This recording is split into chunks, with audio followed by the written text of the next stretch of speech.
See, his limited, narrow view of the world made him feel threatened by the existence of two hard-working, highly educated, successful people who happen to be black.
Something wonderfully magical is in the air, isn't it? Yeah. You know, we're feeling it here in this arena, but it's spreading all across this country we love. A familiar feeling that's been buried too deep for far too long. You know what I'm talking about. It's the contagious power of hope. The anticipation, the energy, the exhilaration of once again being on the cusp of a brighter day. The chance to vanquish the demons of fear, division, and hate that have consumed us and continue pursuing the unfinished promise of this great nation, the dream that our parents and grandparents fought and died and sacrificed for. America, hope is making a comeback.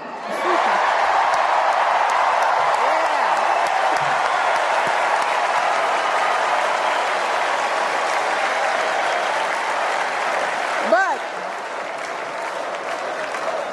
to be honest, I am realizing that until recently, I have mourned the dimming of that hope. And maybe you've experienced the same feelings. Is that deep pit in my stomach, a palpable sense of dread about the future. And for me, that mourning has also been mixed with my own personal grief. The last time I was here in my hometown was to memorialize my mother, the woman who showed me the meaning of hard work and humility and decency, the woman who set my moral compass high and showed me the power of my own voice. Folks,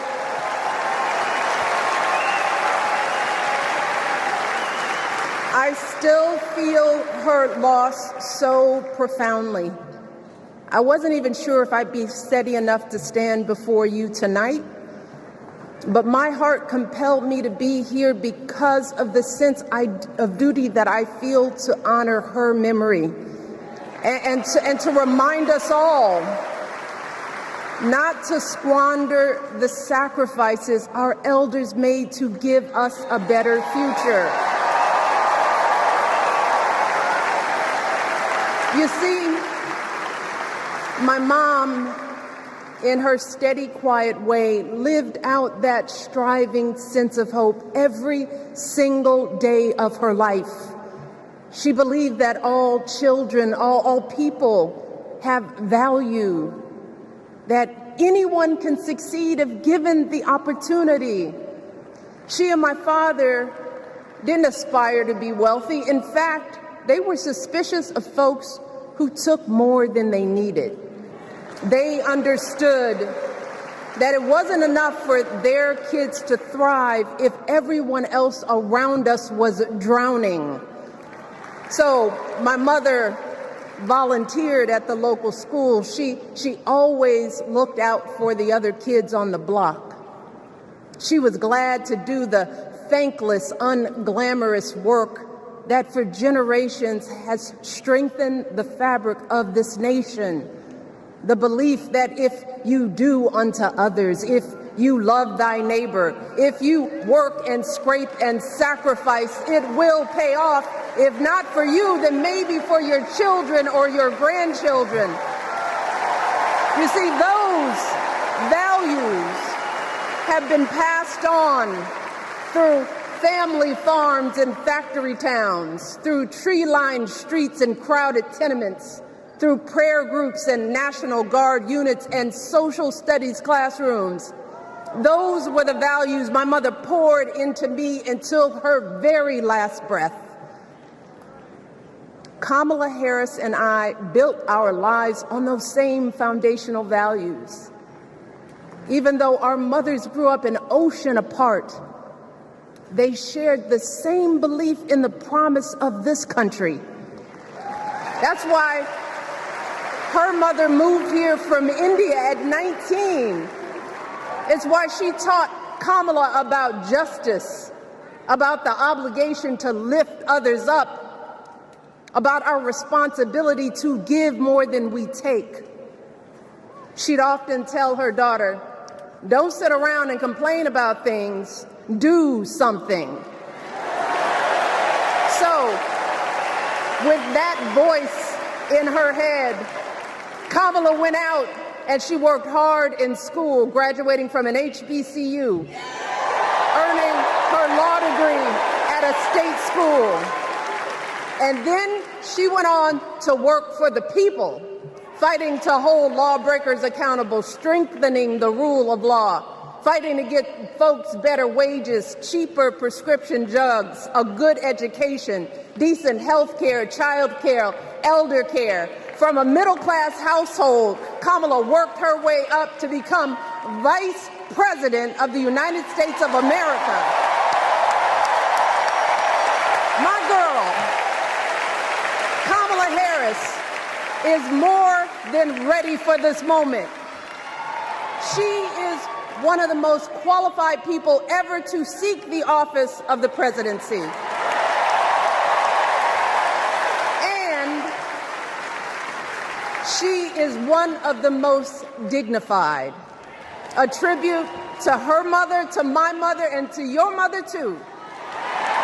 The embodiment of the stories we tell ourselves about this country. Her story is your story. It's my story.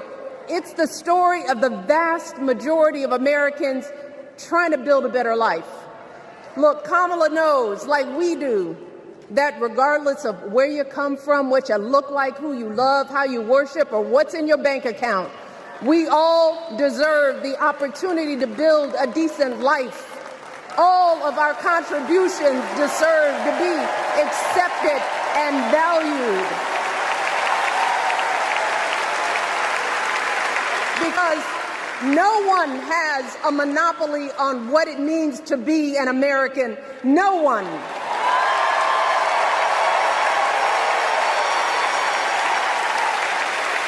Kamala has shown her allegiance to this nation, not by spewing anger and bitterness, but by living a life of service and always pushing the doors of opportunity open to others.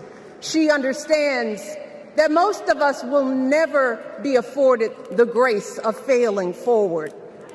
We will never benefit from the affirmative action of generational wealth.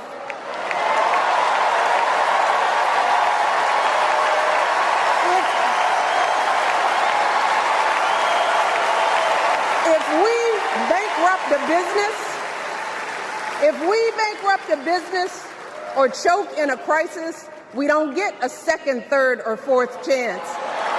If things don't go our way, we don't have the luxury of whining or cheating others to get further ahead. No. change the rules so we always win. If we see a mountain in front of us, we don't expect there to be an escalator waiting to take us to the top. No. We put our heads down. We get to work. In America, we do something. And throughout her entire life, that's what we've seen from Kamala Harris. The steel of her spine, the steadiness of her upbringing, the honesty of her example, and yes, the joy of her laughter and her light. It couldn't be more obvious. Of the two major candidates in this race, only Kamala Harris truly understands the unseen labor and unwavering commitment that has always made America great.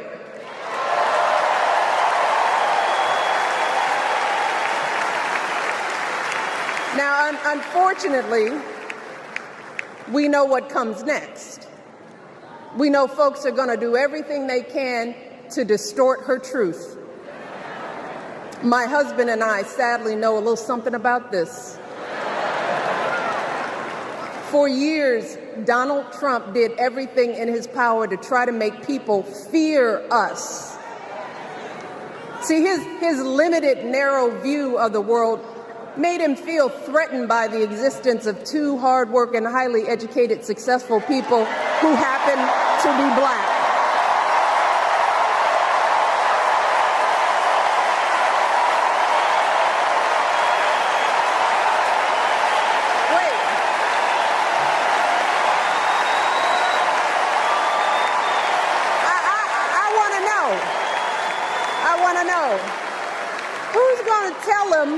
Who's going to tell him that the job he's currently seeking might just be one of those black jobs?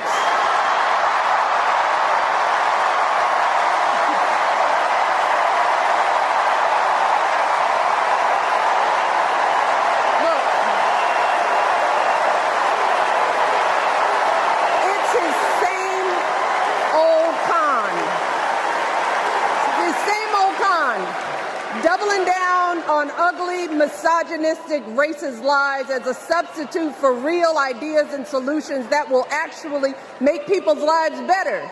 Look, because cutting our health care, taking away our freedom to control our bodies, the freedom to become a mother through IVF like I did, those things are not going to improve the health outcomes of our wives, mothers, and daughters. Shutting down the Department of Education, banning our books, none of that will prepare our kids for the future. Demonizing our children for being who they are and loving who they love, look, that doesn't make anybody's life better.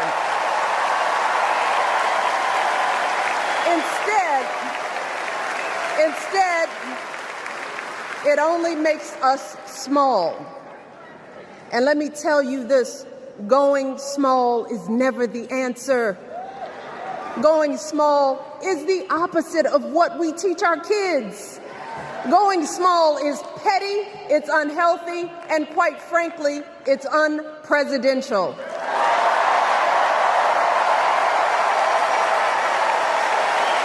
So, why would any of us accept this from anyone seeking our highest office? Why would we normalize that type of backward leadership? Doing so only demeans and cheapens our politics. It only serves to further discourage good, big-hearted people from wanting to get involved at all. America, our parents taught us better than that, and we deserve so much better than that. That's why we must do everything in our power to elect two of those good, big-hearted people. There is no other choice than Kamala Harris and Tim Walz. No other choice.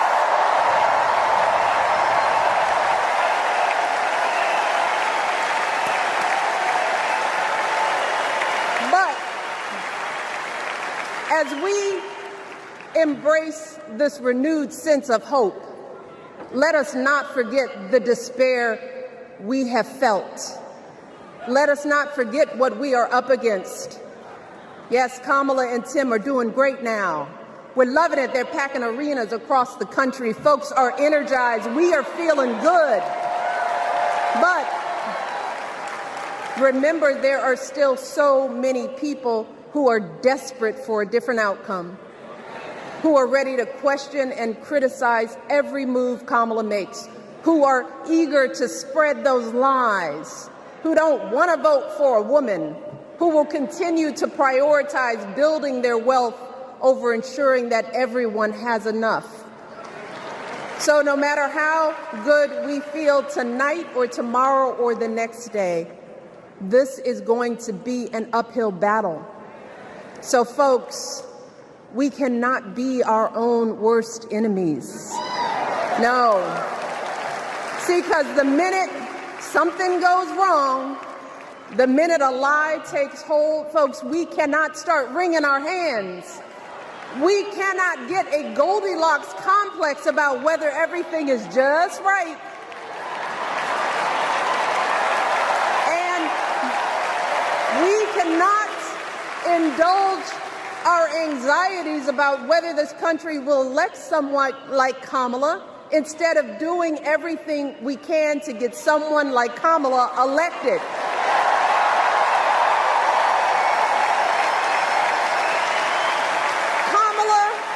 And Tim, they have lived amazing lives.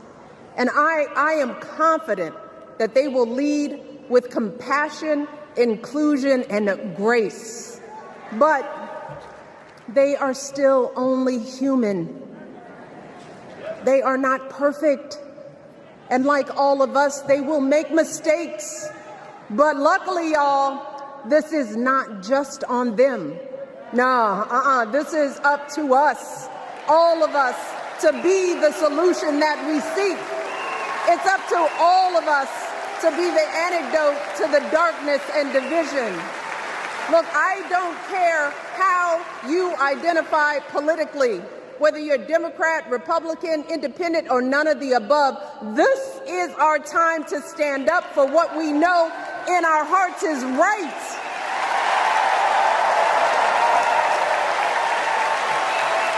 To stand up, not just for our basic freedoms, but for decency and humanity, for basic respect, dignity, and empathy, for the values at the very foundation of this democracy. It's up to us to remember what Kamala's mother told her. Don't just sit around and complain, do something. So, if they lie about her, and they will, we've got to do something. If we see a bad poll, and we will, we got to put down that phone and do something. If we start feeling tired, if we start feeling that dread creeping back in, we got to pick ourselves up, throw water on our face, and what? We only have 2.5 months, y'all, to get this done.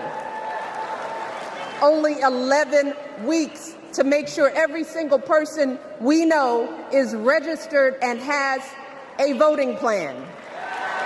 So, we cannot afford for anyone America to sit on their hands and wait to be called. Don't complain if no one from the campaign has specifically reached out to you to ask you for your support. There is simply no time for that kind of foolishness. You know what you need to do. So,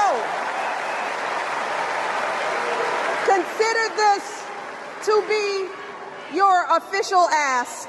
Michelle Obama is asking you, no, I'm telling y'all to do something.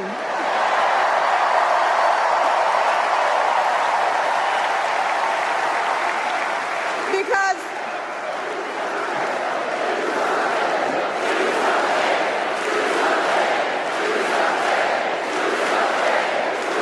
you all, this election is going to be close. In some states, just a handful, listen to me, a handful of votes in every precinct could decide the winner. So we need to vote in numbers that erase any doubt. We need to overwhelm any effort to suppress us. Our fate is in our hands. In 77 days, we have the power to turn our country away from the fear, division, and smallness of the past. We have the power to marry our hope with our action.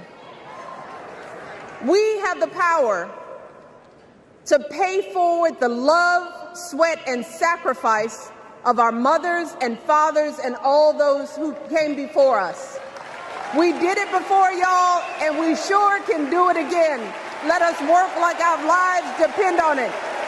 And let us keep moving our country forward and go higher, yes, always higher than we've ever gone before as we elect the next President and Vice President of the United States, Kamala Harris and Tim Walz. Thank you all. God bless.